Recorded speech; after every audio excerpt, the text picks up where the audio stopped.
Hey everybody, this is Grandmaster Ben Finegold here with our Great Players of the Present series. The great player here not only is a great player, but he has a great name, Nodirbek Abdusattorov from Uzbekistan.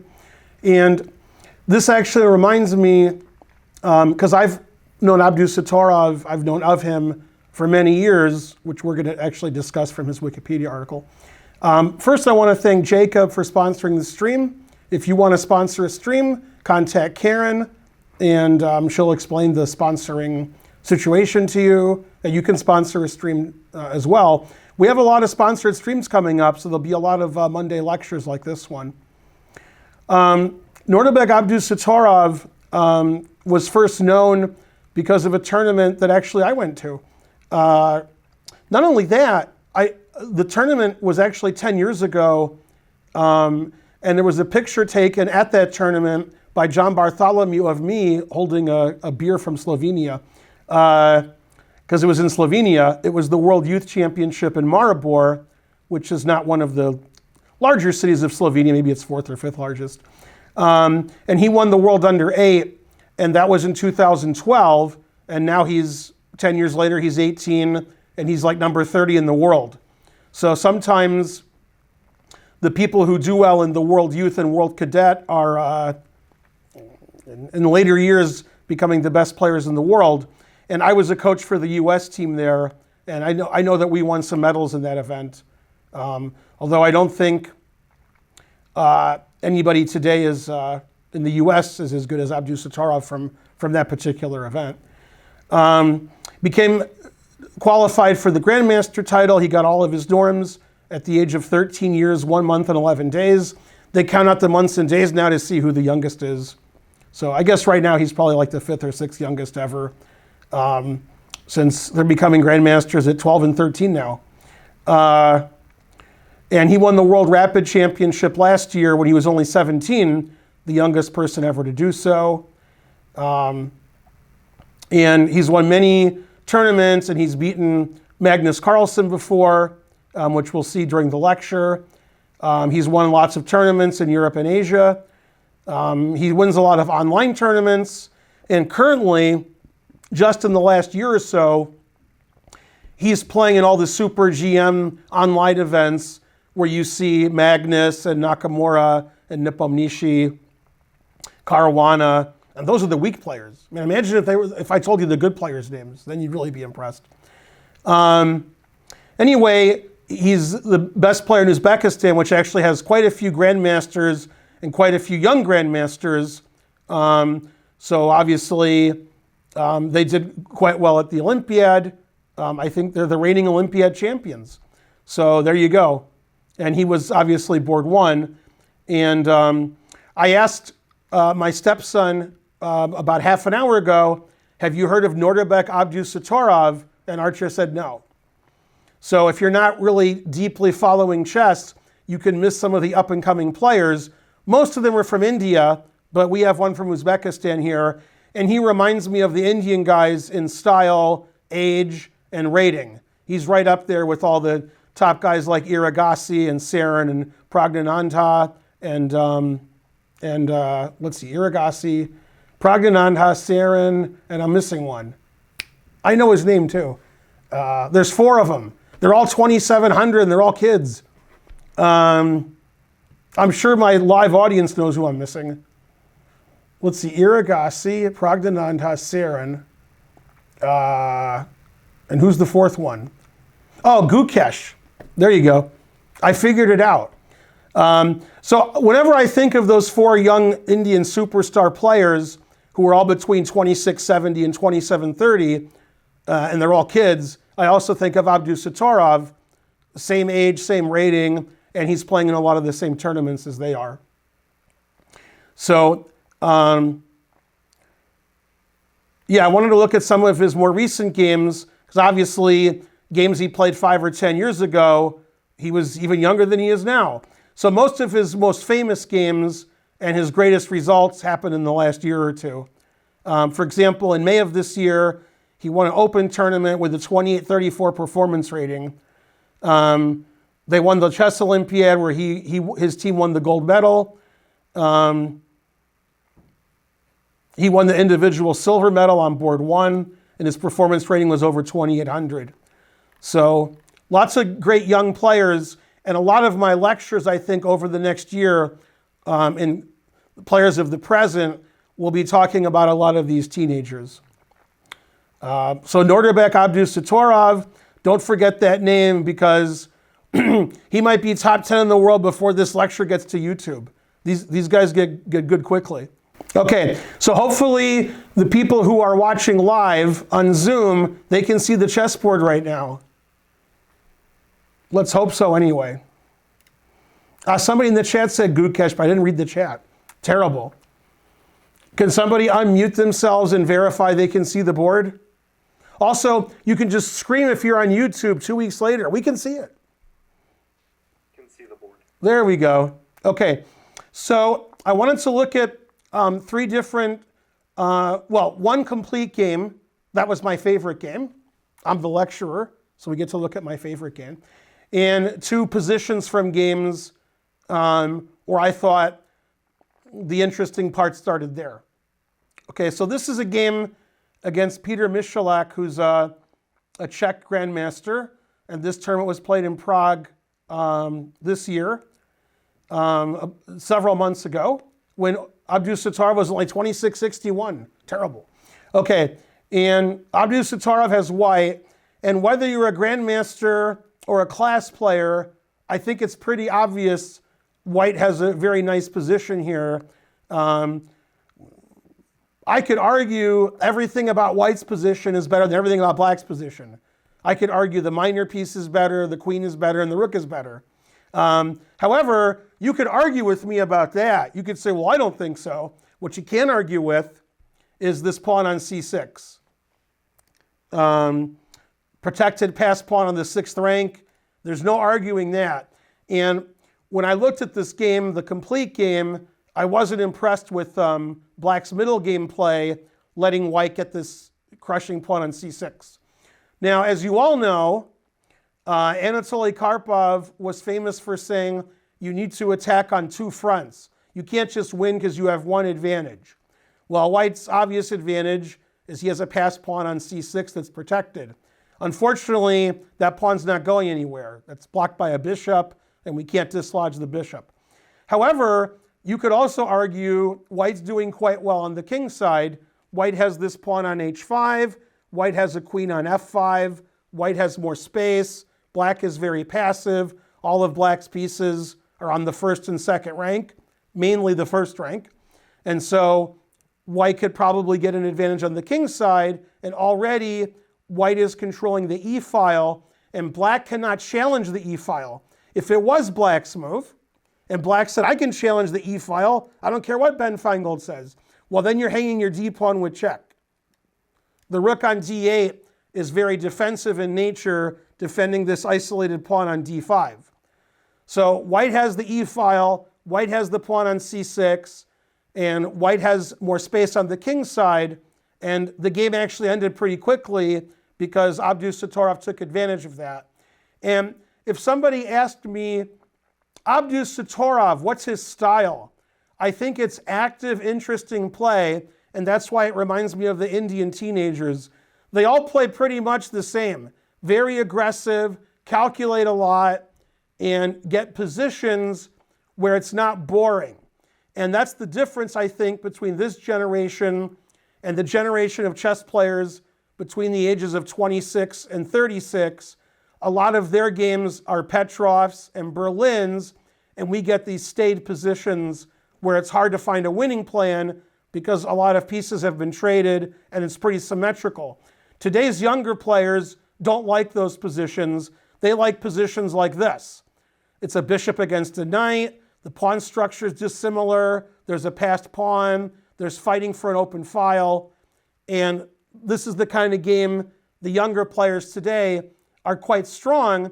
And I think when you have these boring positions, which have been analyzed for many years, the top players in the world from years ago and still currently, Anish Giri, Hikaru, Magnus Carlsen, Nepomniachtchi, they play those very well. But I think when you get these weird positions that don't have a lot of theory, that are very rich and enterprising, I think the younger players play those positions better. I think they like those positions. And that bodes well for chess in the future. And so I like doing these current players of the present lectures where we talk about the teenagers who are going to be top 10 in the world in the next 2 or 3 years, if not sooner. Uzbekistan winning the Olympiad. Okay, if you told me when I was a kid, which was a long time ago, Uzbekistan's winning the chess Olympiad, I would have said, what's Uzbekistan? What are you talking about? You're making up a country and telling me they're going to win the Olympiad. Then when I'd heard of Uzbekistan, because they weren't really a country when I was a kid, they were part of the Soviet Union. Then when they became their own country, I would have said, win the Olympiad, and I would just laugh. Uzbekistan has 1 grandmaster, maybe 2, and they're not very good. And then over the years, the young, if you go to the World Youth and the World Cadet, Uzbekistan does pretty well, along with India and China, of course. Okay, so after the move Queen F7, defending the weakened D pawn, getting his piece off the back rank, White played Knight H4. And if I had the white pieces, I would most definitely think of the move Knight H4 for the reason to put my knight on F5. Unfortunately, my queen's on F5, but I can move my queen. So if I was white and I was playing like a blitz game, I would think Queen G4, Knight F5. The knight's really good on F5. And I don't see anything wrong with that. That's a reasonable plan. But Abdusattorov had a different plan in mind. Better than mine. So his mind was better than mine for some reason. And I'm the one who speaks English. Okay, so he played bishop to D6, always play bishop F8. I guess he wants to defend his king side when this knight comes to F5. Also, the other problem is it's hard to suggest a move here for black. Again, black isn't able to challenge the E file. If rook E8, I can trade rooks and take this pawn on D5. Your queen's overworked. It can't defend the rook and the D pawn at the same time. So if black can't play rook E8 and challenge the file, black doesn't really have any pawn moves due to the en passant rule. We can't play A5 because white can take it. Moving other pawns doesn't make any sense. So we don't really have much to do. So you play bishop D6. Bishop's pretty good on D6. And in this position, white played a shocking move, shocking to me. Maybe you guys will think it's a boring move, I don't know. He played knight to G6. And the way the young players think now, it's very computer-like. And typically, in the 1990s and 2000s, and most of the 2010s, there were computer moves and there were human moves, and there was no mixing. We didn't mix those. When somebody played a move, you went, yeah, that's what a grandmaster would play. Then you saw a crazy move that was better, and you're like, oh, that's what a computer would play. The computer sees 12 moves ahead, so it makes this move we wouldn't think of. Well, now it's becoming one and the same. A lot of the younger players, the ones I mentioned earlier, there's other ones too, they think more like computers now, and they calculate and they play what's technically the best move, even if it's not a human move. Now, the idea of knight G6 isn't really clear because black doesn't have to take it. So if I asked a student, white played knight G6, if black doesn't take it, why did white play knight G6? I mean, one answer is because he can. So if you don't take it, the knight looks good on G6. But actually, he had a better reason. He actually had a real reason. Now let's look at taking it, which he didn't do. And then H takes G, attacks the queen. The queen has to move. The queen doesn't have a ton of squares. I think it has 2. I think it can go to F8 or C7. I think if you go anywhere else, I'm going to take your queen. Well, if you go to F8, you're trapping your own king. You want your king to run away, but your king can't run away because, as I said earlier, white has the E file. So I would play queen C7 just so my king can run away. Queen H5, threatening mate in 2. Queen H7 check, queen H8 mate.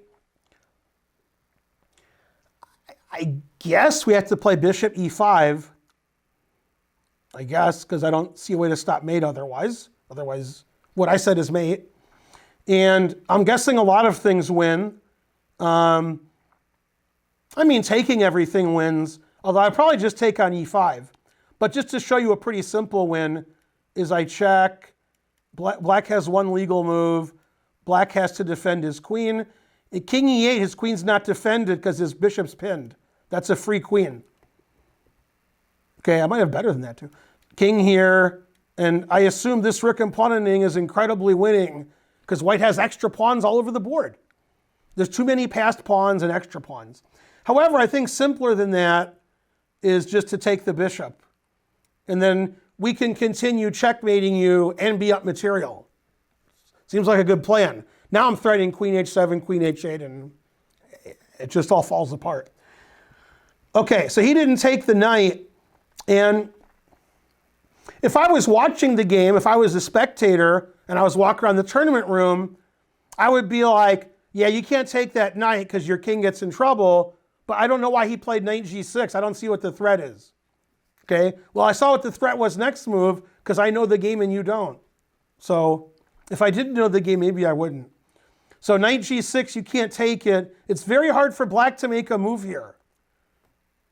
Okay, so he played bishop b4, attacking the rook on e1. Now, if the rook leaves e1, if it leaves the file, then maybe we could take the knight because the rook's not on this file, so maybe the king can escape.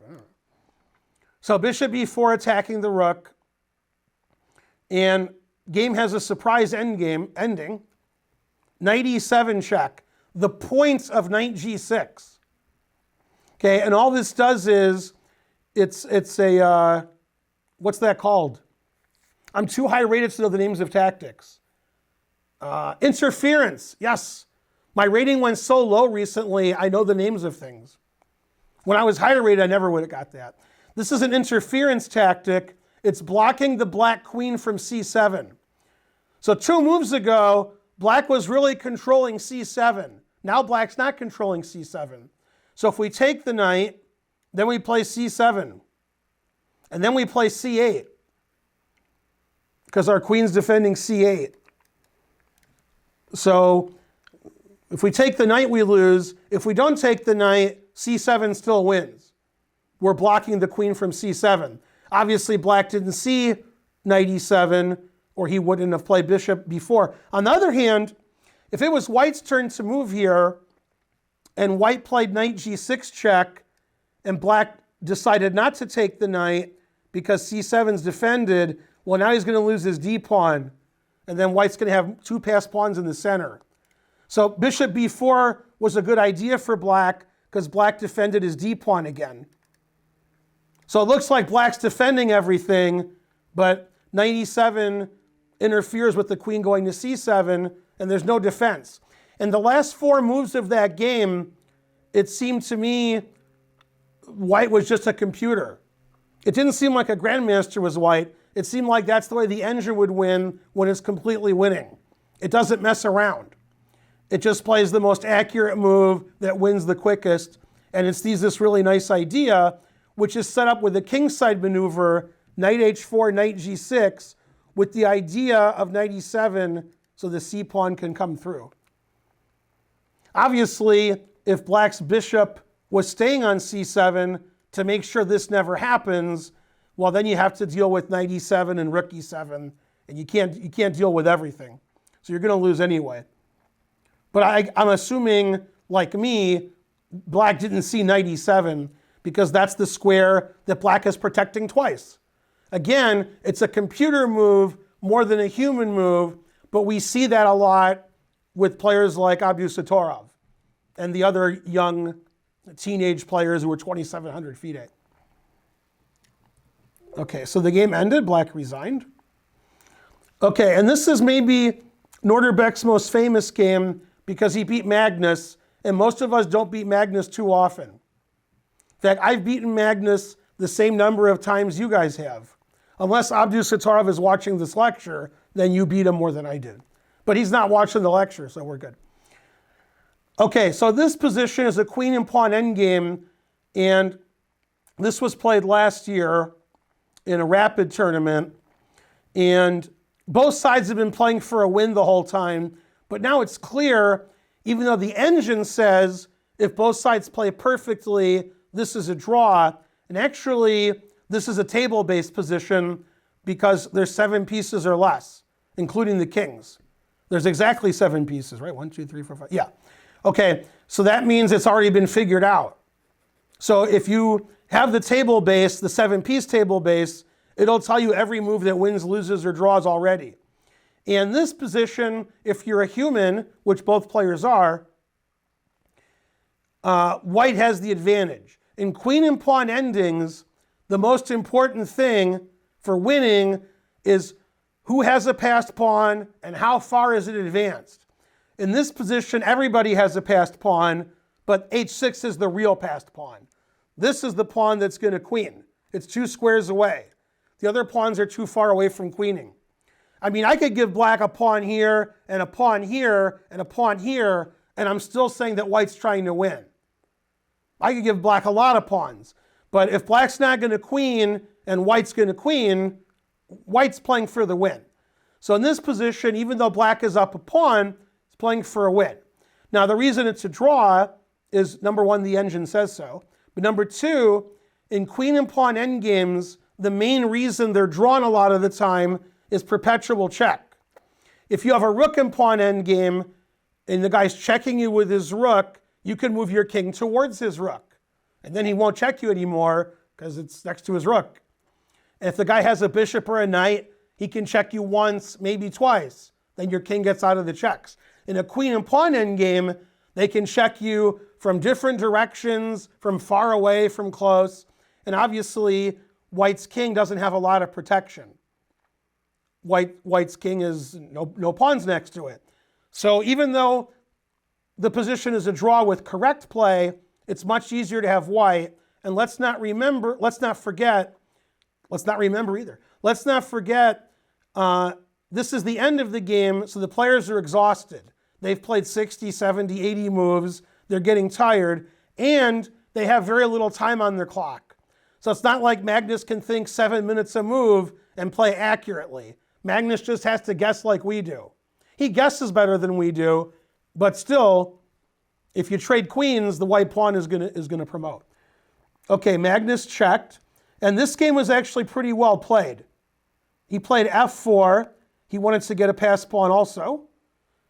Check, h7. The queen stops the pawn from queening. King g4 takes the pawn. And this position is still a draw, but white is better. White's hiding behind black's pawn. That's usually a good place to hide in a queen and pawn ending, is behind your opponent. So there's less checks that way. Obviously, if white's king is over here on the king's side, there's checks everywhere. But maybe my king can hide over here somewhere behind this pawn, so there's less diagonal checks and there's less vertical checks. I know what horizontal is, do I? Okay, don't ask Karen. Okay, so queen check, and he tries to hide his king. Trying is the first step to failure. Queen f6 check, keeps checking. And in this position, after checking some more and some more, Magnus makes a very bad move here, which I think still draws, but it makes it much tougher. Queen f6 is still the drawing move, but he played queen a8, not as good. And after king b6, it's hard to find any checks here for black. I found one, but it doesn't work out very well. You can play queen a5 check, but after king b7, that's it. White's going to queen next move. White's going to promote his pawn. So after king b6, there's not really any checks for black. On the other hand, we're stopping the pawn from queening. So if it was white's turn to move, white would play queen a7 check, trading queens, and then white queens, his h-pawn. So Magnus played queen h8, queen c2 check. Magnus has to be careful not to trade queens, because then the h-pawn's going to queen. Queen check. And in this position, Magnus made the losing move. He played king a2. Surprisingly, a better move, which I mean, I would play king a2. I know king a2 loses, and I would still play it. That's how hard these endgames are. The best move is king a4, giving this pawn away with check, because you don't care about that pawn. You care about not trading queens. Okay, keeping the b pawn, you're not going to keep the b pawn. Now, white, in many positions, doesn't want to take that pawn because it blocks some of the checks for black. Once that pawn is gone, black is going to check everywhere. With the pawn on the board, sometimes we're blocking the checks. Okay, so he played king c5. He said, you can keep that pawn. I want to trade queens. b4, he says, no, take the pawn. Check. And in this position, Magnus made an incredible blunder. One of the worst moves of his career. But he was in time trouble, and lucky for him, with correct play, he's still losing. I don't know if he would have lost, because I'm going to show you the way to win. I don't know who's going to find it. Computers find it. Magnus played king a1, which is an incredibly bad move. Not understanding the position at all. And that's what happens when you're in time trouble. It's a rapid game. It's move 80, and you're exhausted. You make a bad move. It happens to the best of us. Some think the best of all time. And the game ended in one move. Now that's a blunder. Queen d4 check trading queens, resigns.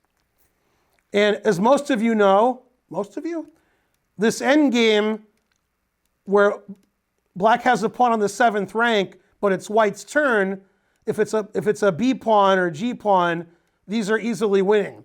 Even if it wasn't be winning because the king is here. But if the white king was here, it would still be winning. Those pawns lose.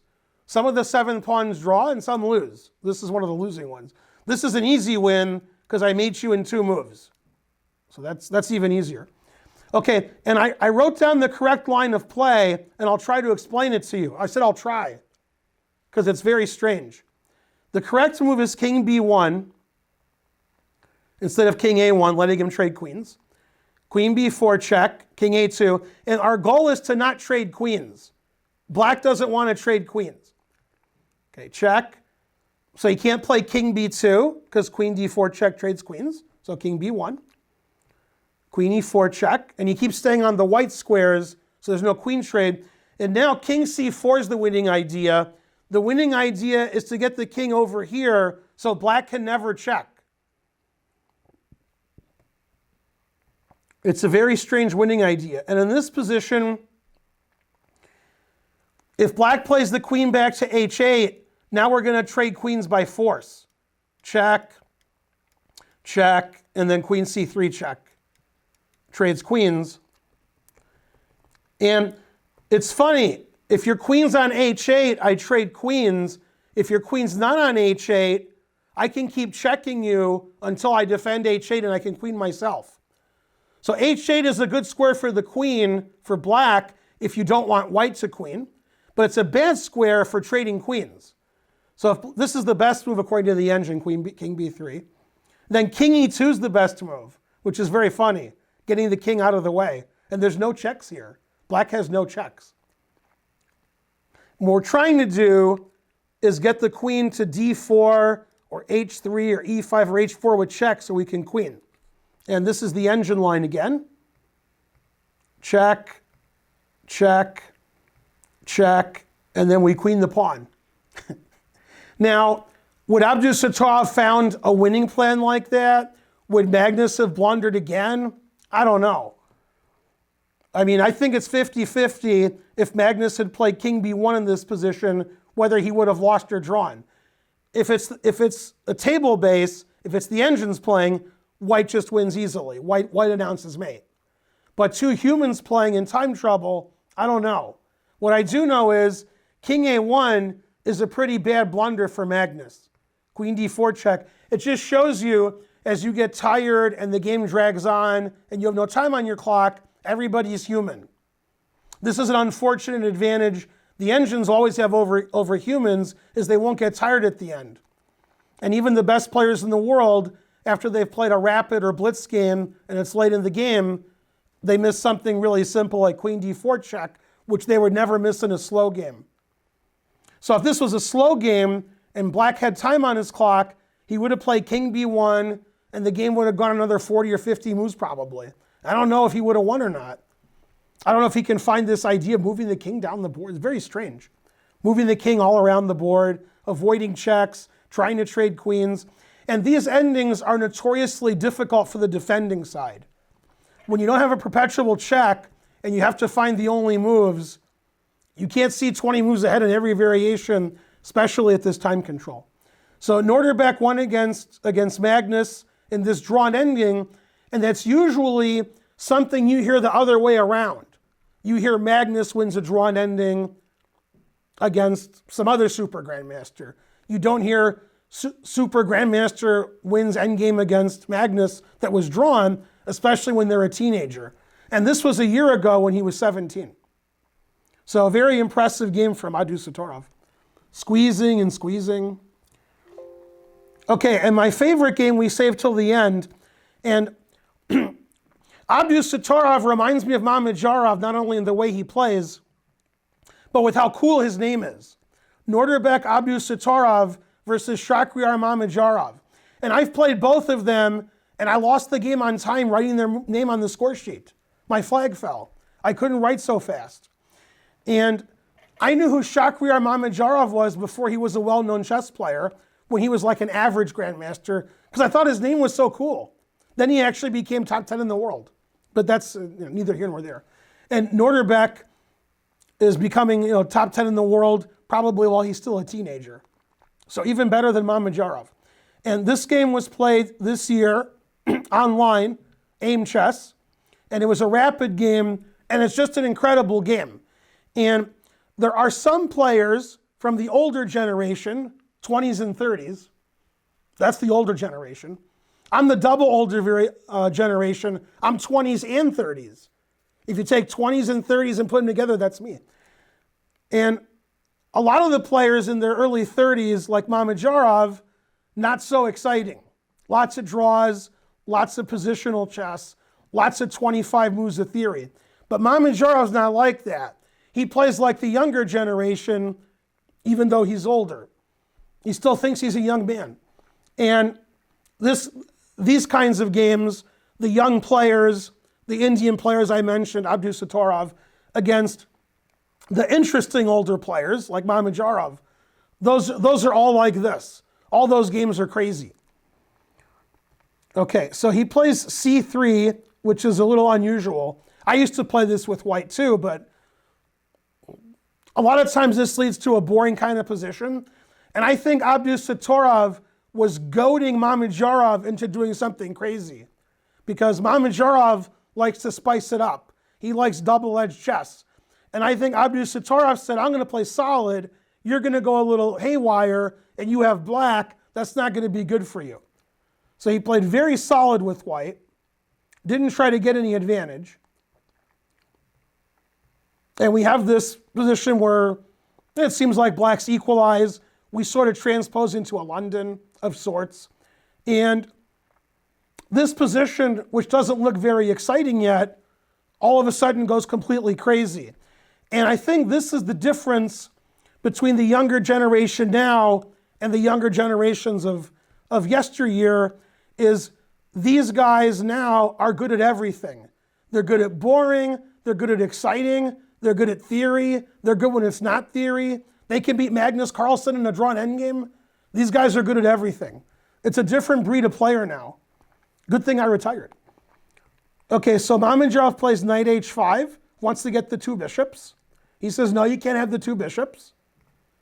And black insisted. C takes, E takes, and he plays f5 instead of taking the bishop. He wants to play f4. So Mamedyarov playing super aggressively against Nodirbek. Obviously, we can't allow f4 and win our bishop. So he plays bishop e5. And the game went from, I don't know, not very interesting to super interesting. And it was started by Mamedyarov. That's the way he likes to play. Unfortunately, as I've learned in my old age, when you play people who are 10, 20, 30 years younger than you, making it sharp isn't the best idea usually. Okay, so they traded on e5. We have a discovered attack on the knight. Bishop takes c5. The knight's attacked. He plays knight f4, knight f3. And so black got really aggressive on the king's side, and it looks good, but still hasn't developed his queen side. White's queen side minor pieces are all developed. So black still has some work to do to complete development. He attacks the pawn on e5. Rook e1, keeping the defense. g4, forcing the knight to move away. And he took the pawn on e5 because he's Mamedyarov. He didn't attack the pawn not to take it. He said, I want to win a pawn. Queen to d2, and he says, you're a pawn up, but look at this rook, look at this bishop, look at this exposed king. He says, I have good compensation. So queen d2, just a developing move, connecting the rooks. Queen back to d6. Black wants to play e5. Knight b5. The queen moves back. Black still wants to play e5. Bishop f1. Always play bishop f1. a6 and e5. So it looks like black's getting everything. Black has the knight on f4. Black's pushed all of his pawns. Black has the center. Black has an extra pawn. The problem is black has all these pieces bottled up on the queen side. That's not where they belong. And I tell my students, if you're going to attack and play aggressively, you have to get ready. You can't just do it on move 3, Mike Kummer style. You have to get your pieces out and then do it. White's pieces are all ready to go, and black's pieces are all on the queen side. So he counterattacks g3. He wants to take that knight on f4, and you can see if they trade knights, which they didn't do, then black's pawn structure just got ruined. All of black's pawns are terrible. And white has the e-file. These pieces still are trapped. These pawns are all hanging. White's going to get his pawn back and then some. So he wanted to keep his pawn structure intact. So he played knight to h5. Computer doesn't like that. Queen takes h6, knight to g7. And in this position, Nodirbek plays the non-human move. He plays like a computer, but not exactly like a computer, but very close. Now, he is a human. He was born in Uzbekistan. He is a human. And he played the move rook a d1, getting his last piece into the center, ignoring his knight on d4. That's a computer-like move because the engine move is also to ignore the knight. It's to play c4 and try to open up the center quicker, sacrificing the knight so this rook can get to e7. So he played rook d1, very similar. You can take the knight at your peril. You know, I go by the Yasser Serouan credo when I can. Sometimes I even imitate him. But Yasser said, if you're going to be losing, you might as well be losing and be up a piece. So in this position, material is equal. And white has all of his pieces on good squares. Black's pieces are still trapped on the queen side. So if I'm black, I might as well be a piece up. Now these guys don't do that, they calculate. They look at variations and they're like, nah, I don't like that.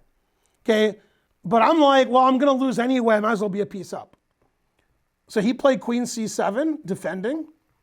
Bishop g2, threatening bishop d5 check. e4 is the engine move, recommended by the engine, stopping the bishop on g2. And now c4, the earlier engine move, got to open up the queen side. And black should take with the queen, but he was afraid to open up the c-file for later. So he took with the pawn, and I'm guessing the next move shocked him, even though it didn't Shahryar Mamedyarov him. I think if Shaq was white, he would play this move. But with black, he probably doesn't see it coming, because that's his style, is to play super aggressive, but not necessarily look for your opponent's most aggressive move. And here, the engine doesn't play this move, but it says it's fine. Again, it's the kind of move, If an engine played it, you just resign. If a human plays it, you think they've gone crazy. He played rook takes e4. Once again, material is equal, but obviously white's pieces are better than black's pieces. So if you're going to be losing, you might as well be up a whole rook. So he took the rook, bishop takes, and white has this tremendous attack. Now, if the engine's playing black, it says white's slightly better. But if a human's playing black, how are we supposed to defend? Here comes queen h7, here comes bishop h7.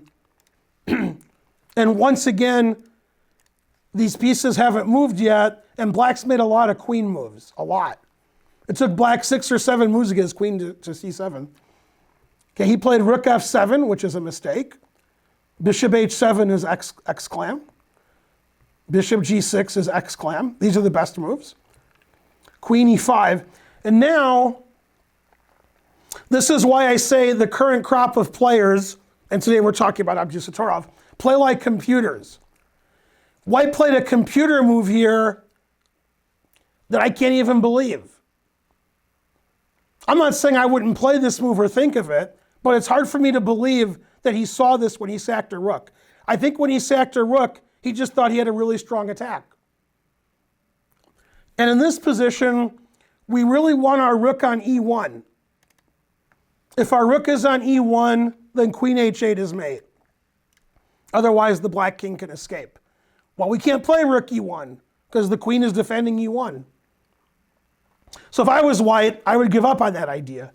But Abdusattorov played king f1. He said, I'm going to play rook e1, then I'm going to play queen h8 mate. King f1 is an incredible attacking move because it's just the idea to play rook e1. That's all. Now, if we play rook e7 to stop rook e1, then we stop our king from getting out. So we can't do that. I don't really see another way to stop rook e1, so I guess rook e1 is going to happen. He played queen f6, getting his queen off of the E line.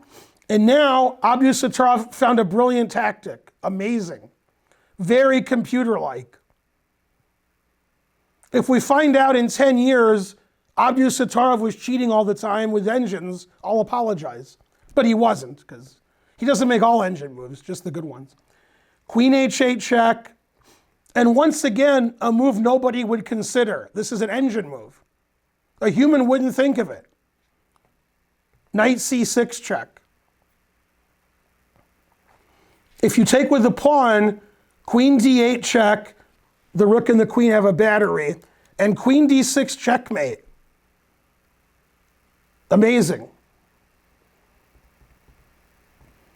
And queen takes,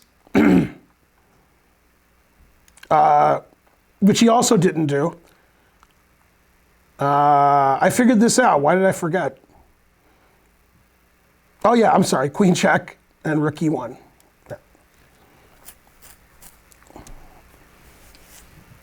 Amazing, the king is just trapped in the center. See, the thing is, white's sacrificing a lot of pieces, but these pieces aren't playing. So it's sort of like even material with the pieces that are playing. So after knight c6, he played king e6, knight d8 check.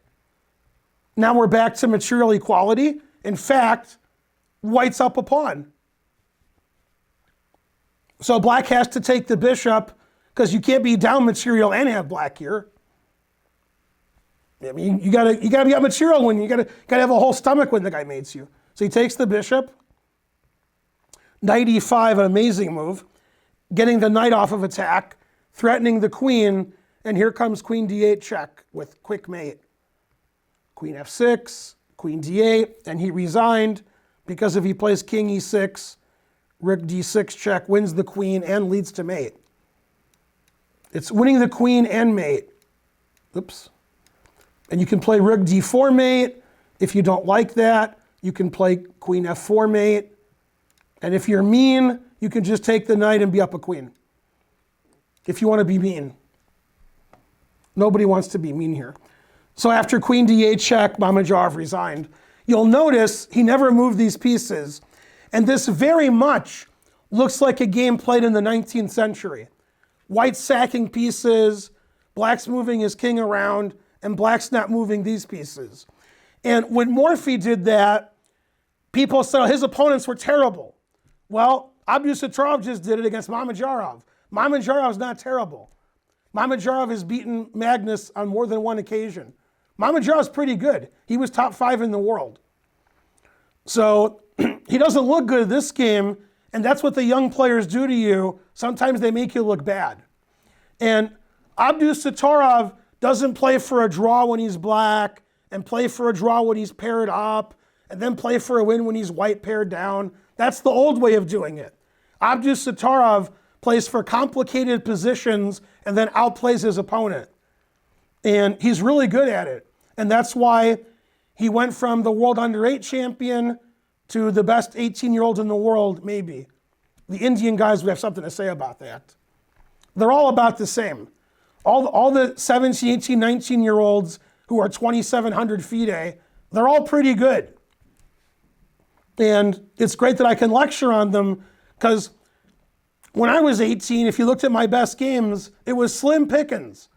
But nowadays, if you're 16, 17, 18, I got a list of games that you played that are fabulous against the best players in the world. And these best players in the world, it's a double-edged sword for them. They want to play these young players because those guys are the best around. But, you know, when you're number 3 in the world, number 2 in the world, number 1 in the world, you don't want to lose to a 16, 17-year-old. But that's the only way to avoid it is to avoid playing them. So that's the way chess is going now. It's getting younger and younger. Abdusattorov is a great example of this. I hope you enjoyed this lecture. I want to once again thank Jacob for sponsoring the lecture. And I'll see you guys next time with another great players of the present. Bye, everybody.